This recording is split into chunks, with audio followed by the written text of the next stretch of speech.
Salutations à tous, c'est le frère Motamonedi. Et aujourd'hui, par la manifestation de la grâce de l'Oba, par son verbe, par le deuxième, nous allons partager un enseignement dans Bible, Kalatambale, la seule Bible authentique et véritable, sans erreur ni contradiction, des éditions Zoulassan. Donc pour ceux qui n'ont pas Bible, allez dans les éditions Zoulassan.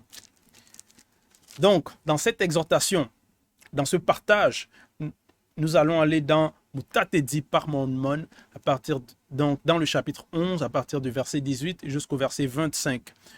Et on va parler de l'importance de la mort. On va aussi parler de vieillir dans l'œuvre selon le verbe et de la persévérance.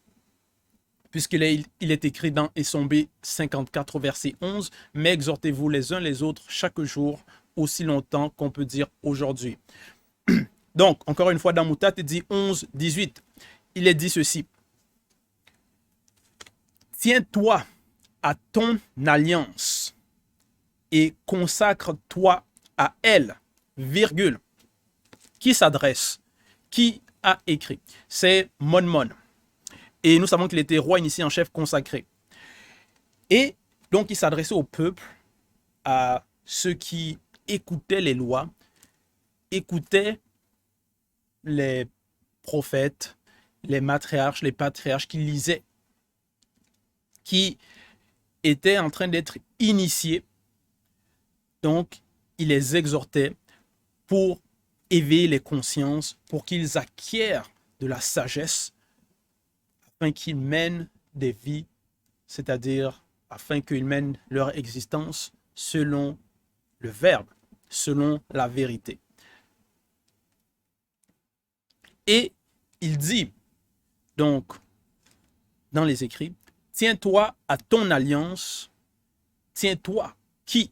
Donc ici, dans cette exhortation, ça va être nous qui écoutons le verbe, nous qui écoutons les enseignements du Mouledi, nous qui sommes dans cette marche de la sanctification, de la purification, qui voulons aller atteindre l'ongela bundéa, donc la vie éternelle, qui voulons aller dans le grand ordre des choses. On nous dit ici, on nous recommande, on nous instruit de nous tenir à ton alliance, notre alliance. Quelle est cette alliance-là donc que nous avons? Nous avons fait une alliance avec qui? Avec quoi? Quand est-ce que nous avons fait cette alliance-là? Quand nous écoutons les enseignements, nous les mettons en pratique, bon, il y a la foi déjà. On nous demande donc d'avoir la foi et les œuvres. Donc la mise en pratique. Et nous savons que parmi les armes spirituelles des initiés, il y a ce qu'on appelle la ceinture. Donc, ayez à vos reins la ceinture de la vérité. La ceinture pour. Ayez à vos reins la vérité pour ceinture. Donc, ça c'est un attachement. Ça va aussi représenter une alliance avec le verbe. Voici ce qu'on nous recommence. Donc, dans cette alliance-là que nous faisons, puisque quand on écoute, on veut mettre en pratique, on se rend compte que non, le spirituel existe. Et les mystères que nous recevons de la part du deuxième, de la part du verbe, cela nous libère. Et donc, on veut marcher selon les préceptes que nous recevons. Donc, c'est déjà un lien. Et qui dit lien, dit une alliance. Et consacre-toi à elle. Donc, maintenant, on parle des consacrés. Se consacrer, c'est quoi? Un consacré, c'est quelqu'un qui va donner toute son existence, sa vie, ses œuvres pour une cause. Donc, les actions d'une personne vont être consacrées pour un but précis, pour une cause précise. Et on nous dit donc de nous consacrer à l'alliance, à ton alliance, donc à l'alliance que nous avons faite,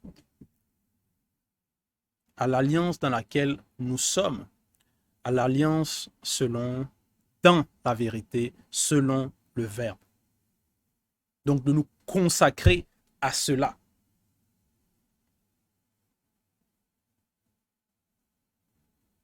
Vieillis. Donc on nous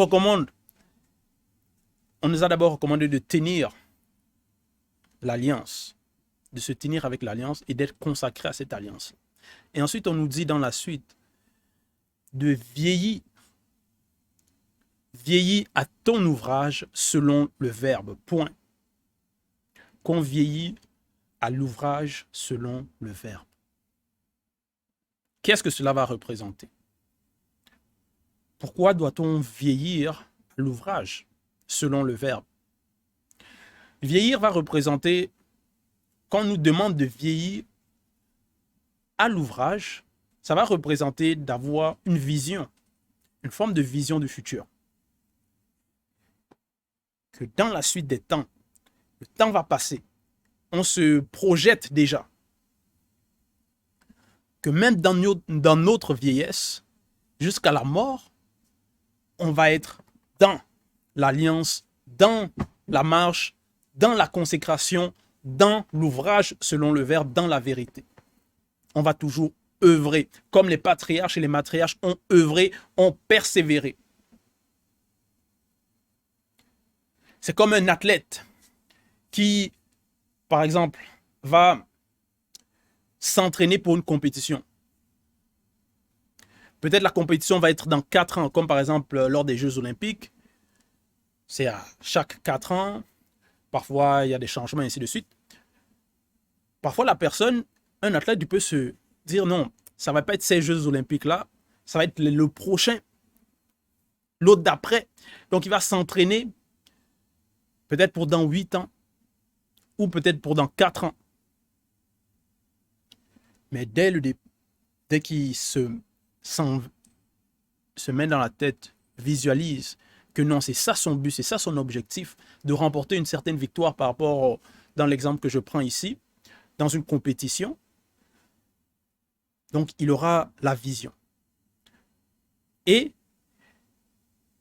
il va donc vouloir y arriver à ce à quoi il aspire. Donc, il va se tracer un chemin, une marche à suivre. Donc, va œuvrer pour y arriver, pour arriver à son objectif.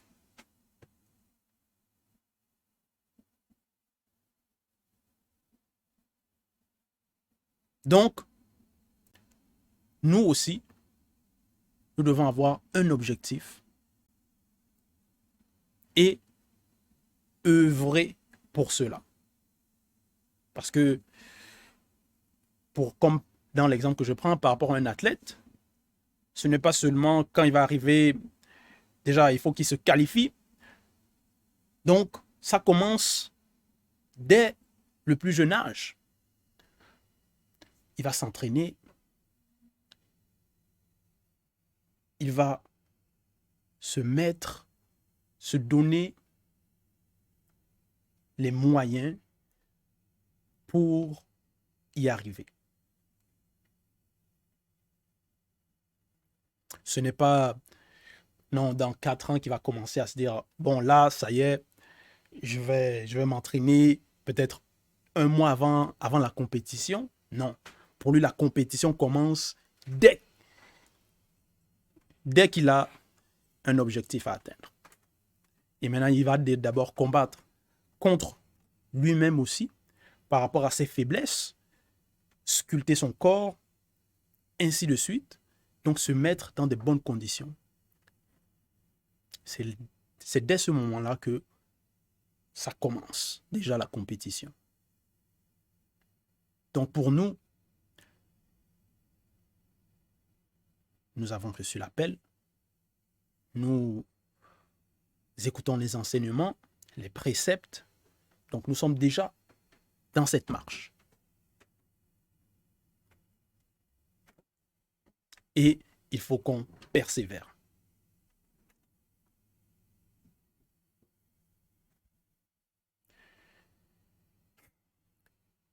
Et dans cette persévérance, lorsqu'on va donc combattre, marcher, on nous avertit déjà qu'il y aura des esprits de circonstance qui vont essayer de nous nuire pour ne pas qu'on arrive à notre finalité. Pour ne pas qu'on remporte la victoire.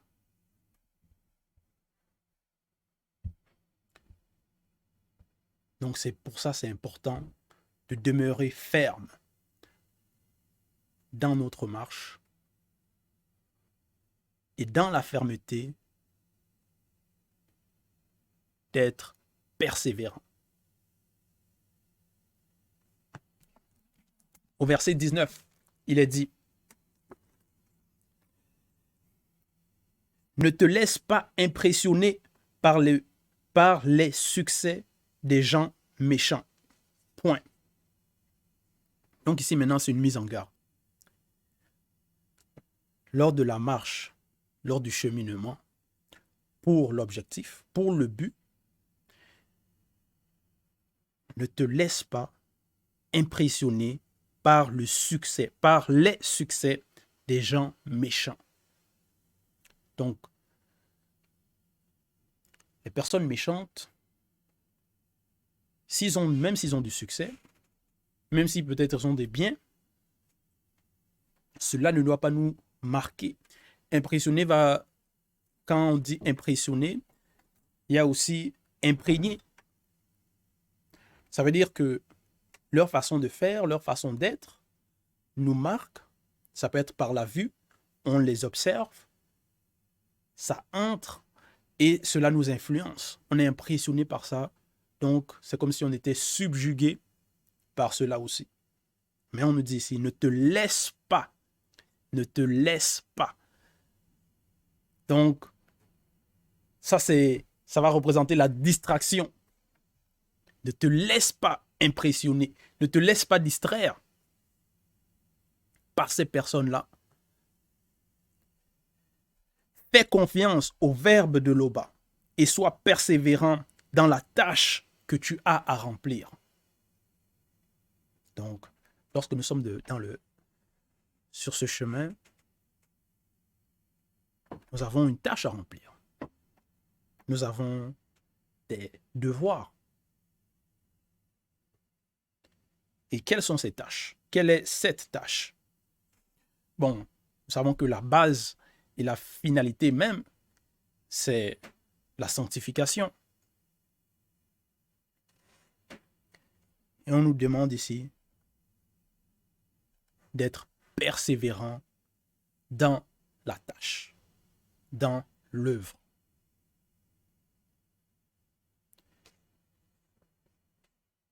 Car le verbe de l'Oba n'enrichit pas celui connu qui était pauvre sans l'avoir préparé à devenir tout à coup riche.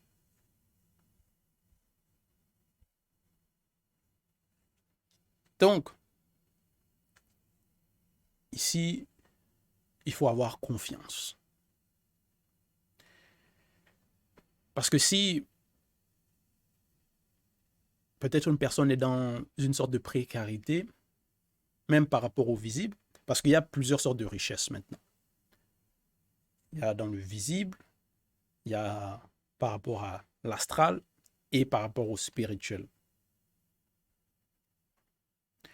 Et on nous dit que le verbe de l'Oba n'enrichit pas celui connu qui était pauvre, donc qui était dans une situation précaire,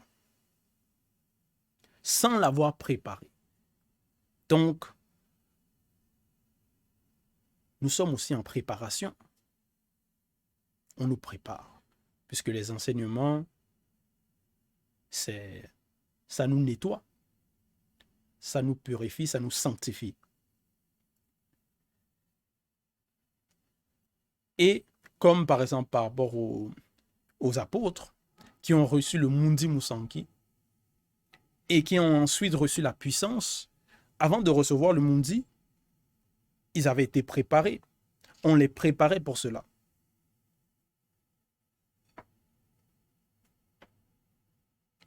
Parce que même dans le visible, par rapport aux personnes du monde, quand par exemple certains d'entre eux, Il y a des histoires comme ça où certaines personnes, ils vont par exemple remporter à la loterie, mais ils n'étaient pas préparés. Et quand cela arrive, quand ils ont une grosse somme d'argent, des grosses sommes, cela les corrompt, ou ils font confiance à des mauvaises personnes, ils gaspillent leur argent, ils ne savent pas où investir, ainsi de suite, parce qu'ils n'avaient pas été préparés, ils n'avaient pas la connaissance requise qui allait avec cette richesse-là. Et ça, c'est dans cette exhortation, ça va être dans les 3 plans. Comme par exemple, lorsque, pour recevoir Bibel, le rouleau, ce rouleau fantastique, magnifique. Si tu n'es pas préparé,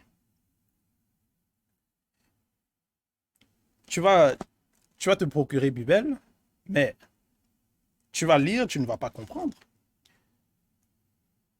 Si tu n'es pas prêt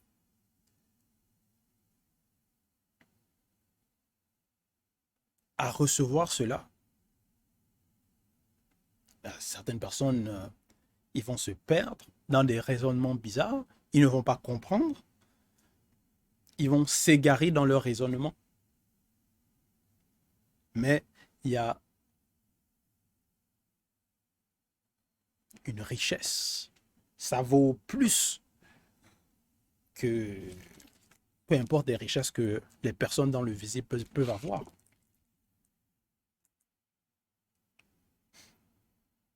Donc, on nous prépare, comme on nous a préparé pour recevoir les rouleaux,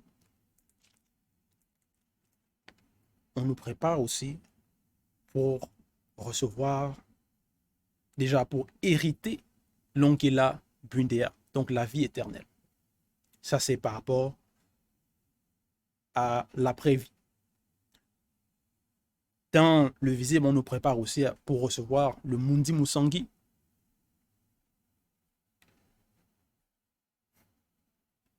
Et par rapport au visible, pour ceux qui sont peut-être dans des situations de pauvreté, néanmoins, nous ne devons pas envier les autres. Nous ne devons pas envier le succès des gens méchants. Nous ne devons pas désirer être à leur place.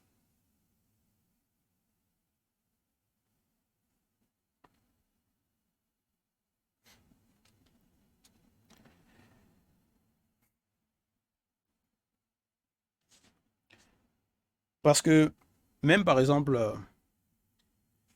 une personne peut, si tu envies l'homme riche, mais il y a des personnes qui sont dans des situations encore plus précaires, par exemple que toi, qui peuvent envier ta position à toi. Les personnes qui n'ont pas, par exemple, de domicile, certains d'entre eux, par rapport à leur situation, ils vont désirer avoir un domicile.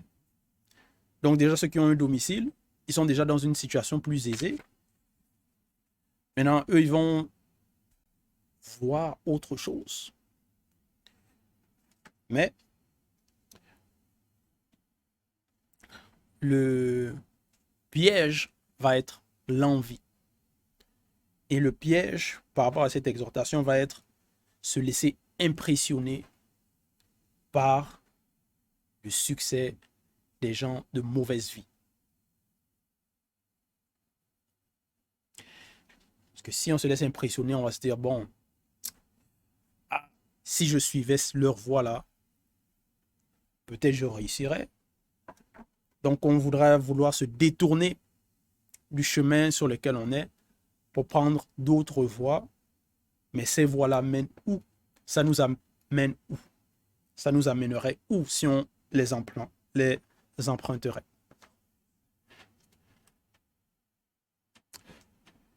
Verset 20. La manifestation de la bénédiction de l'Oba est la récompense de l'homme pieux connu virgule. Donc, qu'est-ce qu'un homme pieux? Qu'est-ce que quelqu'un de pieux? Ce qui est animé par des sentiments de piété. La piété est un terme signifiant une dévotion ardente et sans faille dans le respect. Donc, on parle ici de la fermeté, du respect des lois, donc du respect qui est dû à l'Oba, du respect des préceptes, du respect du Verbe. Et si nous sommes dans ce respect-là, dans cette piété, dans cette sainteté, la manifestation de la bénédiction de l'Oba est la récompense, est notre récompense si nous demeurons, si nous sommes cet homme pieux-là.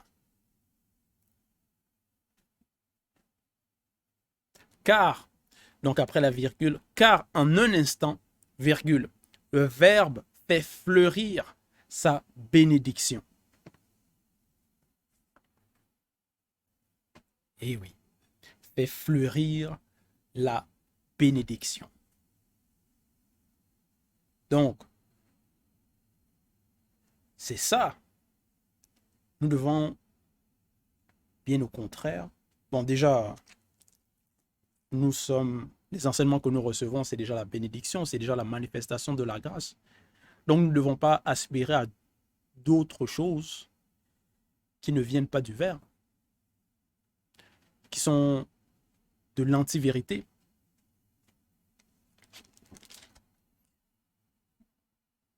Verset 21, ne dis pas, deux points, de quoi ai-je besoin, point d'interrogation, quel bien me manque encore, point d'interrogation.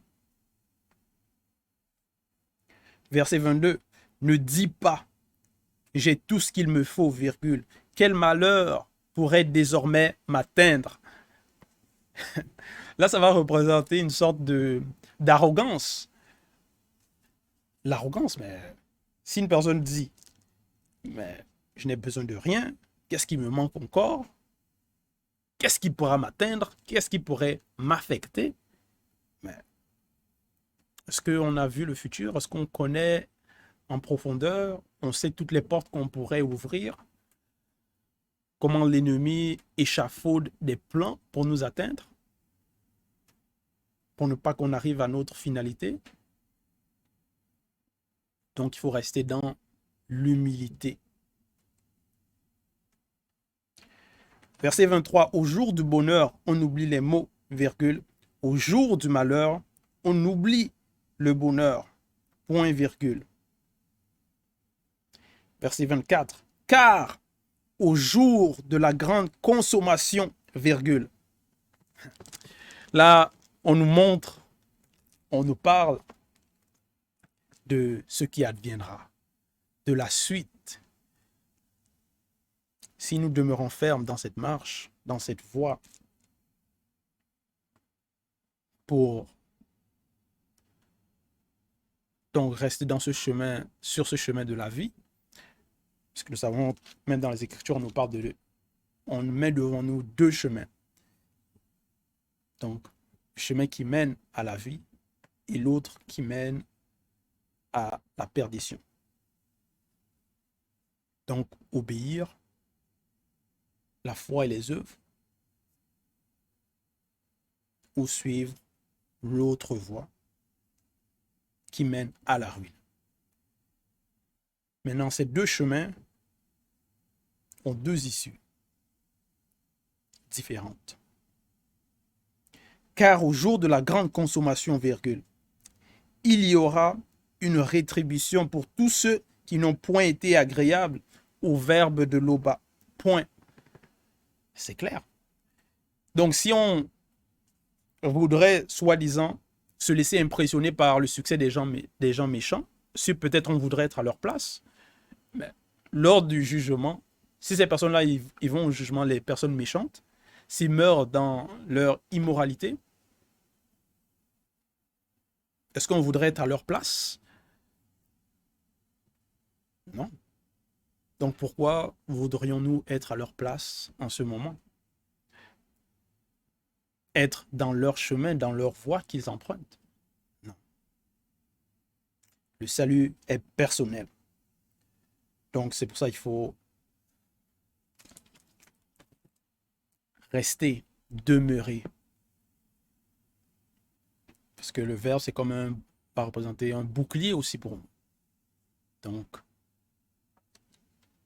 d'être toujours resté hors de l'influence. Donc, ne pas se laisser influencer par les gens de l'extérieur ou par la nature de l'homme livré à lui-même. Parce que ça, c'est une nature contaminée.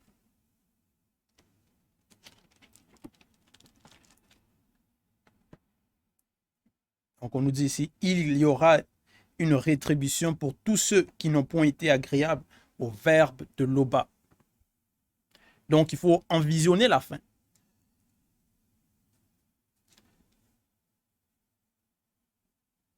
Et la fin, si on demeure dans l'alliance, on nous a déjà parlé de cela. Verset 25. Une mauvaise heure apporte l'oubli du bien-être, virgule, et la fin d'un homme dévoile ses œuvres. La fin d'un homme dévoile ses œuvres. Donc, ce n'est pas parce que quelqu'un a du succès, peut-être dans ce qu'il entreprend, mais si cette personne-là ne respecte pas les lois, néanmoins, il va mourir. Il ne va pas demeurer éternellement dans le visible. Parce que s'il demeurait éternellement le méchant, s'il restait en tant que méchant, physiquement, il était là avec la vie éternelle, et là, on pourrait se dire, mais là c'est l'injustice. Puisque sa méchanceté ne cesserait pas, n'a pas de fin. Donc, ça serait une injustice. Mais puisqu'il y a la mort, qui va représenter une fin, mais néanmoins, c'est une naissance aussi, là, c'est bien. Là, c'est la justice. Et ça, c'est déjà établi ainsi. Donc, si nous savons qu'on va passer par là, par la mort, bon, néanmoins, ceux qui marchent selon le verbe, ils vivront. Même s'ils meurent dans le plan visible, ils seront néanmoins conscients de l'autre côté.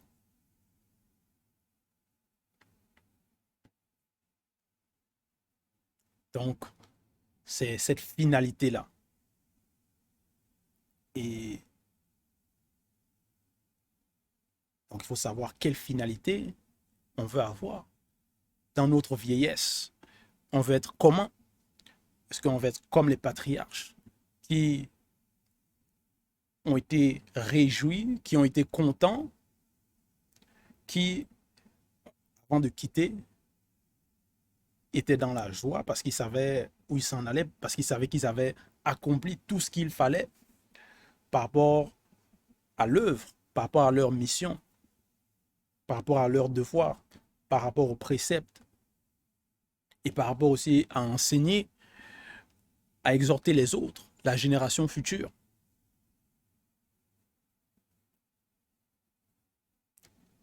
Donc, c'est cela. C'est comme eux que nous devons aspirer à être par rapport à la persévérance, la mise en pratique, jusqu'à notre vieillesse, jusqu'à la mort. Donc, c'était l'exhortation. C'était le partage. Toute gloire et tout honneur à l'Oba, le seul créateur unique et véritable.